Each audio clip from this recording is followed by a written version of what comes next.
All right, back here on Inside Wrestling Radio, up to the interview portion of the program, and today on the telephone we have Ben Throckmorton. I'll give you a little bit of background on Ben. He is the owner of Throckmorton & Company Incorporated, a small southeastern Carolina online marketing and consulting firm, which he started in 1998. Ben has also owned and operated North American Championship Wrestling, and that was from 2000 to 2004, and he took NACW from a once-a-month local event in Charlotte, North Carolina, to a regional organization with primetime television in 13 southeastern states and in multiple markets overseas. NACW ran events throughout the North and South Carolina and in Georgia, Tennessee, and West Virginia. His website is facebook.com/classicprowrestlingvideos.com, which you'll remember is where Perry James, who we had on some weeks back, does his writings and ponderings and so forth. But right now, welcome to the program, Ben Throckmorton. Ben, how you doing, man? Doing great, Ricky. How are you doing? Doing really good, man. And it's great to have you on the phone. Some of our listeners may not be as familiar with you as I've come to be over the last few weeks. So give our listeners a background on you and how you got into the business and what your experience has been so far in the business. As I said, I do basically online marketing and consulting for small businesses and large businesses, national, local, you name it. And I started that business in '98. Of course, lucky enough to work for myself, I used to go into the Advance Auto Store in Charlotte quite often. I had an old Suzuki Samurai that I drove around, and of course it was always breaking down, so I was always trying to buy something for it. So I met a guy there named George Drake who worked at the Advance Auto Store, and of course I'd go in there once a week for something, and we got to be pretty good buddies. And George asked me one night, he said, do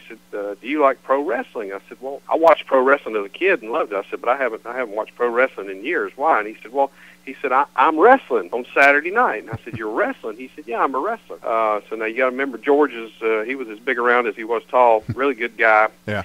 And wrestled as Ricky Rhodes, so I guess he was Dusty Rhodes' nephew. Really nice guy, really nice guy, and so they were wrestling in Whiteville, North Carolina. Yeah. So he said, well, you ought to come. So I said, okay, well, I'll go see wrestling. So I went, and it was horrifying. It was absolutely horrifying, as you say, But anyway, long story short, he come up to me a couple of weeks later, and he said, I know you work for yourself, he said, and we want to do a fundraiser for juvenile diabetes. I guess Advance had every store raising money for the Juvenile Diabetes Foundation. He said, and we're falling short on our goals. So he said, we're going to try to do a wrestling show. He said, would you be willing to help me with it? Because I need somebody that can put out the posters and make the phone calls and do all that. I said, well, I don't know anything about this, but I'll help you. Well, that turned into really me doing it, how those kind of things go. So that's how I got into it, and we ran that first show, and we did 365 people in Charlotte in the National Guard Armory, raised a nice amount of money for the Juvenile Diabetes Foundation. We booked Ricky Morton was on the card, the Masked Superstar was on the card. We had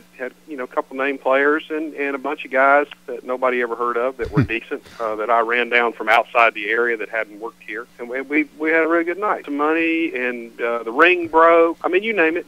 It went on that night, but it was a lot of fun. It got a lot of press in the local market, so that's pretty much how it started. To draw that amount as your very first show is quite actually an accomplishment, especially never having done it before. What do you attribute that big draw on that very first show? We got a lot of newspaper coverage here in the local area. I don't know if anybody knows where Charlotte is or not, but Charlotte is a tiny little town located about halfway between Myrtle Beach and Wilmington. So I went out and I beat the bushes, and I got the Wilmington paper to write it up and advertise it. The Charlotte paper worked it for 3 weeks, and the Charlotte paper's a weekly paper, so it wasn't that expensive to get pretty good coverage there and get a write-up with a sports guy, and then I did the same thing for Myrtle Beach. So we had a lot of coverage. We put out a bunch of posters and went out and sold sponsorships and tickets. We just worked the town, which is one thing I don't think anybody does. I don't know anybody that works the town anymore. But we just went in and worked the town. It actually worked out pretty good because I got sponsors on that first show, and they weren't big. I mean, you get $100, you get $200, and take us some tickets. But you get 5 or 6 of those, and all at once you got $1,200-$1,500 in your pocket, and a lot of your expenses are covered.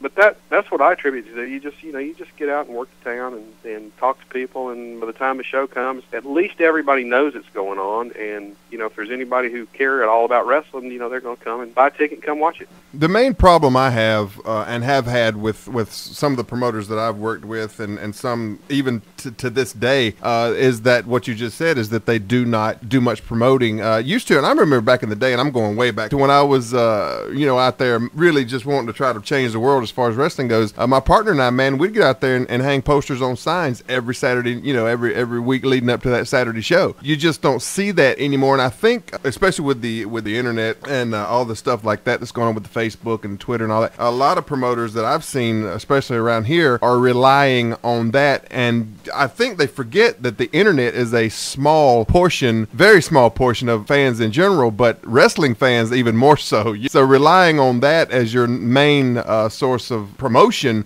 to me, is kind of backwards. Well, you know the reason they do that, because it's easy. It's hard, it's hard work to get out and spend 2 or 3 days. Absolutely. Canvas at a town, plastering posters up, going in and talking to people at the local stores, and and nobody wants to be told no, and there's a lot of people that are going to tell you no, but if you go in, you're going to see 6 people in there while you're getting told no, that you're going to say, hey, we got wrestling, pass them a little flyer, keep your poster, and move on to the next the next place. But it's hard work. It is hard work. And we I used to, some of the guys would come in early. I've done it with Ricky Morton, Tony Atlas, several people. Yeah. And, they would come down 2 or 3 days early, and we go work the town. Me and Ricky Morton, we rented a limousine the night before, and we went all over Myrtle Beach in this limousine, pulling up in front of 7-Elevens and restaurants and handing out flyers. It was pretty funny, really. But the show did good. That's the kind of stuff that people don't do anymore. Like you say, they put up the little 8.5 by 11 things they run off on their computer, and they put it on their MySpace page, and and there it is. And then the problem is when he gets to the show on Friday night and there's 45 people in the house, and he's standing there scratching his head wondering why, and I'm just thinking, guy, you didn't work your promotion, and therefore you're not a promoter, in my opinion. If you didn't promote a show, or if the success level of your promoted quote-unquote show is 45 people, somebody didn't do their job. You're right. I got 1,000 stories, but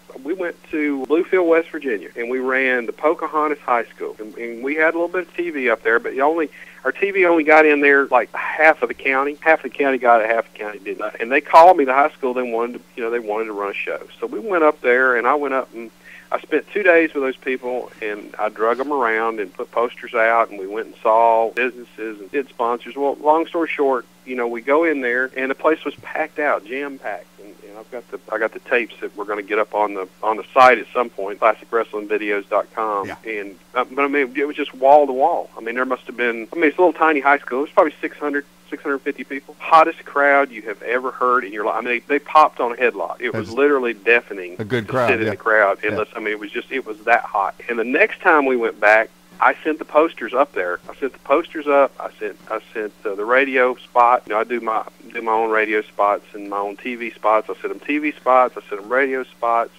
I sent the posters up. I sent the flyers up. Everything went up to them, and we drew about 75 people. Wow! And I went into the snack bar to get paid because they bought the show the second time, and I told them, here's what I need to come and do it, and y'all can have everything beyond that. Went into the snack bar, and every one of the posters is still in the box, sitting behind. Oh, no. Sitting behind the wall in the little concession area. They got 2 posters out and put them up by the concession stand. Oh, wow. And the rest of them are still sitting in the box. And then they're wondering, why is nobody here? It just didn't do so good this time, But that's the mentality, and it's just hard, You got to have people who will get out and work. One reason for our, I guess you'd call it demise, but I couldn't run the shows we did well for the most part. And I had some losers. Mm-hmm. I'm not going to tell you I didn't, because I did. Mm-hmm. But the majority of the shows that I promoted did well. The problem is I was trying to run 4 months because the TV was dragging us out in the end. And TV was costing me a fortune.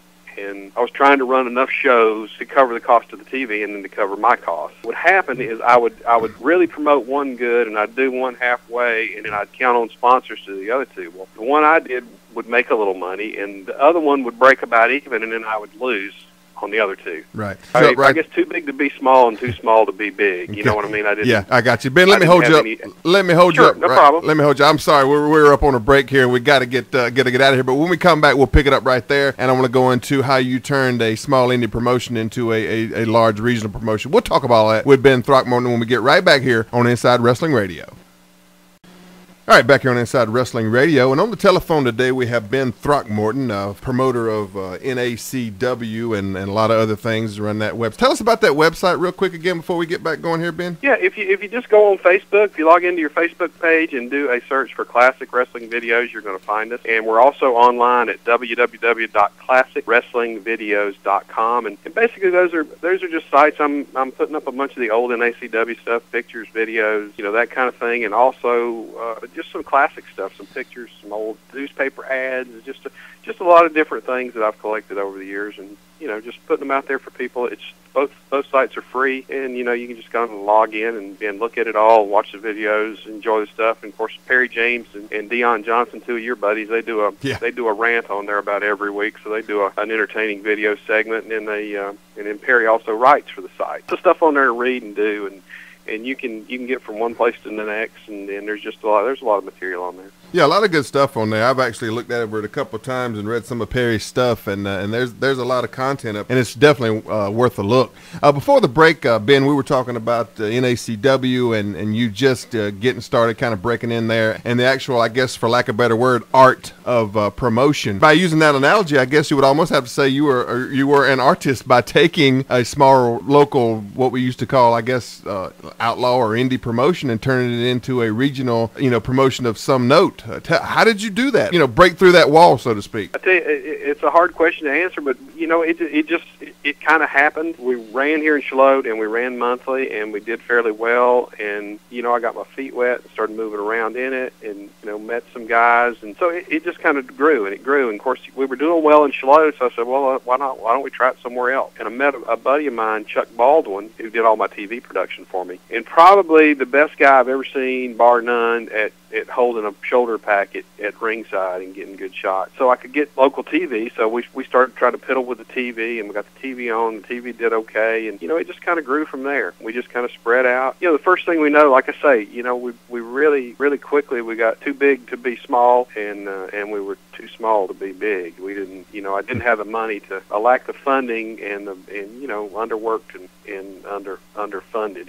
Yeah. Or overworked and underfunded. Yeah, right. Yeah. Say. But I didn't have anybody to help me do the promotional end of it. Right. So that ended up really suffering. And the other thing is when I started, there was some indies out there, and I really underestimated how badly that people had beat the towns up. And, sure. And it took a bunch to get over. You couldn't just go into a town. It could some places, but there were a lot of places that had been whipped up and beat, and tennis shoes and breaking glass and light bulbs and all that nonsense. And right. So, but we got it going, and we got it up, and we got it running, and then the cost of the TV kind of outrun my pocketbook, and I couldn't make enough in the shows to cover the cost of the TV. We actually did, we did a live broadcast out of Morristown, Tennessee, that went into 13 states live. Yeah, we did Comcast Sports Southeast. We were on 9:00 on Friday night, doing really well. We were doing bigger numbers on CSS Sports Southeast than TNA does, and we were in Jacksonville, Florida. We were in Atlanta. We were in Nashville, Knoxville. We were in 26 major markets in 13 states. That's huge. And we were doing bigger numbers. Well, when I say bigger numbers, we were doing, we might do a 0.8 this week, we might do a 1.4 next week. But we were in that frame with absolutely no support, just word of mouth and getting it out there. I think people really miss the boat, and of course I'm rambling again, Ricky, as I always do. That's quite all right. I think people miss the boat when they say wrestling won't work anymore. The problem is they don't know whether it'll work or not, because there ain't nobody doing anything. Nobody's doing anything, and the people who are doing stuff that nobody wants to see exactly. is also a major problem. There's recently been, and I know you're familiar, if not personally, at least through Perry, with APW out of Spartanburg here, run by Chief Jay Eagle. And Chief Eagle is a friend of mine. I've known Chief probably for 20 years, but he and I both know that some of his stuff is below par. He'll even admit that. He's recently put on a television program here which airs locally. It is what it is, but one of the worst parts of the entire show is the announcing. It's just horrendous. And even something as not even looking at the wrestling part of it, but looking at little things like that will turn you away from the program. I'm watching it from a worker's aspect, and I'm looking at it to critique. But even as a casual fan, my wife's sitting there next to me, watching it, saying, "How do you listen to this?" It's stuff like that I don't think people are paying attention to, and it's going to kill what you're trying to build. Well, I tell Perry, I said, you're calling BS on your own product.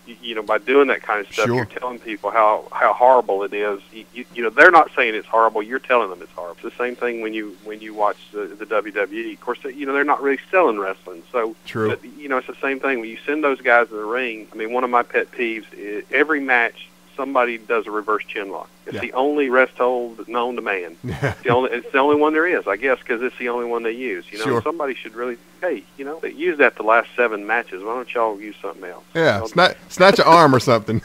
Yeah, do anything. Just do anything but that. Don't do that again. You Right. know? And I watch it. I can't watch it. You know. And you were talking about your wife. I have a daughter who's now 11, and you know, she was a kid, and when we do shit like, she'd come. My dad would bring her, and of course she'd watch the opening bout, and then she'd want to go because it was too loud. And she liked Mick Foley. For whatever reason, she wanted to see Mick Foley, and she saw a commercial on TV that he was coming on TNA. She wanted to stay up and watch TNA to see Mick Foley. So we stayed up. We're sitting here watching, and of course, you know, it's on 30 minutes, and they're talking. Yeah. Well, is Mick Foley going to wrestle? I said, I don't know, honey. They said he was. Yeah. Well, 20 minutes later, she says, well, I'm ready to go to bed. I'm over And it. that was that. Yeah. You know, it was over. And she hadn't asked about it again. So, I mean, I think they missed the boat. You know, when we were kids, I mean, you know, I bugged my dad till he went and bought ringside tickets so we could go. Yeah. Yeah. You know, when I was 12. Sure. But they don't, you know, I don't think the kids do that anymore.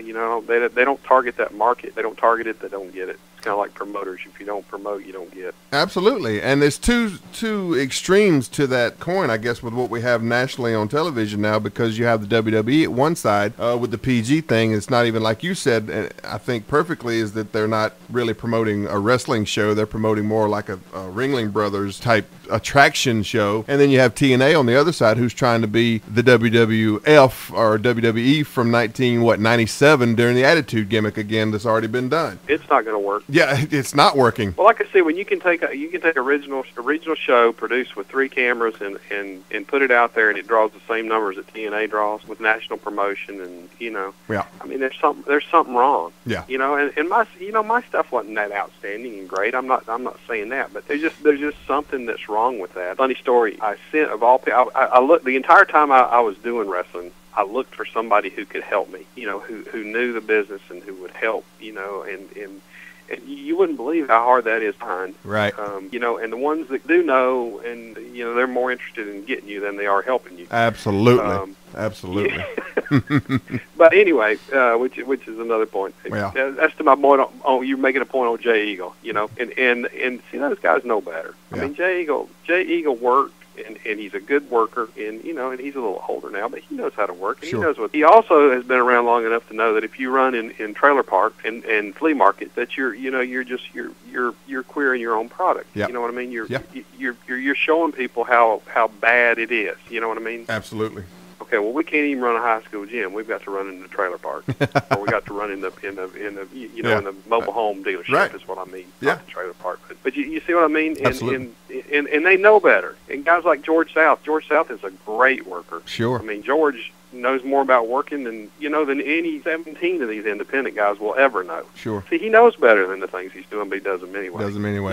You know, and I don't know. I guess maybe you just give up after a while and just kind of fall into line and do what you do. Yep, But status quo, brother. Ben, we're running way short on time here, and I probably can give you maybe 30 more seconds to a minute. Understand Okay. There's a possibility NACW may be coming back. Absolutely. We're trying. We're actually, if anybody's out there, I have been actively seeking some investment capital for, I don't know, almost a year now, and I've been close a couple times. So if there's anybody out there who's interested, I have an interesting idea that I think will work, and we're going to try to open up. And I've got a team put together that I think that knows how to do what we need to do. We have some trainers. I've got some promotional people, and just some people who've been around the business and who are looking to make a change and do something a little different. So if anybody's interested in talking, they can shoot me an email, ben@throckandco.com, or you can log on Classic Wrestling Videos and shoot me an email through the Facebook page or whatever you want to do. But we'd love to talk to you. Ben Throckmorton, thanks so much for coming on the program today, man. I greatly appreciate it. And Perry and I have been talking. We may be having all you guys, Tim Horner, you and Ben on here in the future to do like maybe a little bit of a roundtable show where we just take the entire program and just talk wrestling, man, for an hour. So look forward to that coming up in the future. And I greatly appreciate you coming on, and continued success to you. And if anything we can do for you here at the radio program, don't hesitate to call us, brother. I appreciate you having me, and I appreciate being on, and I always enjoy the opportunity to